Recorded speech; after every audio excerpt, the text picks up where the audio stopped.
বাঁশের সেতু থেকে নদীতে পড়ে গেল অটো। বাগা শেরখান সড়কের রুকনি নদীতে পড়ে যায় যাত্রীবাহী অটো। ঘটনাটি ঘটেছে মঙ্গলবার। প্রত্যক্ষদর্শীরা জানিয়েছেন, রাজগোবিন্দপুরের দিক থেকে বাগা বাজার অভিমুখে আসা যাত্রীবাহী অটো কাঠ ও বাঁশের সেতু দিয়ে নদী পার করে বাগা বাজার প্রান্তের নদী তীরে ডালু জায়গাটি উঠছিল। এক সময় গাড়িটির ইঞ্জিনের শক্তি কমে গেলে পেছনে গিয়ে সোজা নদীতে পড়ে যায়। গাড়িতে চালকসহ বিকলাঙ্গ একজন ব্যক্তি ছিলেন। স্থানীয় মানুষ তাৎক্ষণিক দুইজনকে উদ্ধার করেন। এই ঘটনায় চালক ও যাত্রী কেউই তেমনভাবে আহত হননি। উল্লেখ্য, গত 13 সেপ্টেম্বর রাত 8:15 ওভারলোডে 3টি গাড়ি একসঙ্গে সেতুর উপর উঠে গেলে অতিরিক্ত ভার বহন করতে না পেরে ভেঙে পড়ে বাগা শেরখান সড়কের উপর থাকা পাকা সেতুটি। এরপর থেকে চরম দুর্ভোগে পড়েন লক্ষাধিক মানুষ। কলকাতা থেকে বিশেষ ট্রেন ছাড়া হবে কুম্ভ মেলার জন্য। পূর্ব রেলের তরফে ঘোষণা করা হয়েছে, মহাকুম্ভ যাত্রার জন্য আগামী 20 ফেব্রুয়ারি কলকাতা স্টেশন থেকে ছাড়া হবে ভারত গৌরব স্পেশাল ট্যুরিস্ট ট্রেন। 5 রাত 6 দিনের এই ট্রেন যাত্রায় ঘুরে দেখা যাবে প্রয়াগরাজ, বারাণসী এবং অযোধ্যা। ট্রেনের এসি, নন এসি এবং জেনারেল কামরার জন্য বিশেষ প্যাকেজের ব্যবস্থাও করা হয়েছে। রেলের তরফে জানানো হয়েছে, ইকোনমি অথবা স্লিপার ক্লাসের জন্য মাথা পিছু খরচ হবে 19,100 টাকা।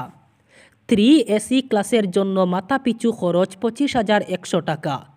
এই ট্রেনে 3 এসি কামরায় মোট 178টি সিট রয়েছে এবং স্লিপার ক্লাসে 500টি সিট রয়েছে।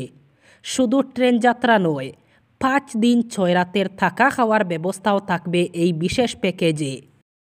শিলচর জেলা কংগ্রেস ভবনে উপস্থিত হয়ে শিলচরের বিশিষ্ট 7 জন সমাজকর্মী, যুবক যুবতী কংগ্রেস দলের আদর্শে অনুপ্রাণিত হয়ে যোগদান করলেন কংগ্রেসে।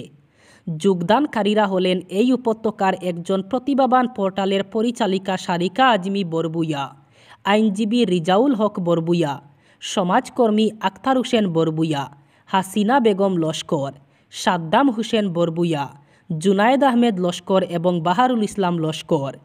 শিলচর জেলা কংগ্রেসের সভাপতি অভিজিৎ পাল এবং সূর্যকান্ত সরকারের হাত ধরে দলে যোগদান করেন তারা।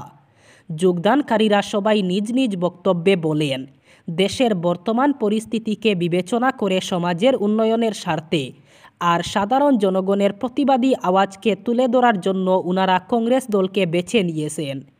আগামী দিনে কংগ্রেস দলকে উন্নত করার জন্য তারা সক্রিয়ভাবে কাজ করে যাবেন বলে অঙ্গীকারবদ্ধ। মকর সংক্রান্তির পূর্ণ লগ্নে হাজার হাজার ভক্তের সমাগমে মহাপ্রভুকে নিয়ে রথযাত্রা বের হলো বাড়িগ্রামে।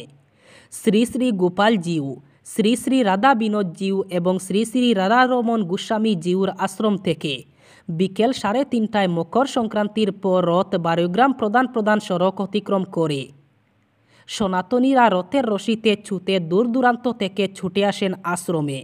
রথ উপলক্ষে সকাল থেকেই শুরু হয় মেলা। এই মেলায় মাটির সামগ্রী থেকে নানা খাদ্য সামগ্রীর পরশ সাজিয়ে বসেন ক্ষুদ্র ব্যবসায়ীরা। এই মেলায় জাতি, বর্ণ, ধর্ম নির্বিশেষে সবাই সমাবেত হন। কাশ্মীর ফিরে পাচ্ছে তার ভূস্বর্গ পরিচয়। জম্মু কাশ্মীরের গান্দেরবাল জেলায় 6.5 কিলোমিটার দীর্ঘ জেডমোর টানেল উদ্বোধন করে এমনটাই বললেন প্রধানমন্ত্রী নরেন্দ্র মোদী। পাশাপাশি গত বছর অক্টোবর মাসে সোনমার্গের এই জেডমোর টানেলের কাছে জঙ্গি হামলায় মৃত 7 জনের প্রতি তার শ্রদ্ধা জানিয়েছেন তিনি। উল্লেখ্য, এই টানেলটি খুলে যাওয়ায় এখন থেকে গোটা বছর জুড়েই পর্যটকরা সোনমার্গে আসতে পারবেন।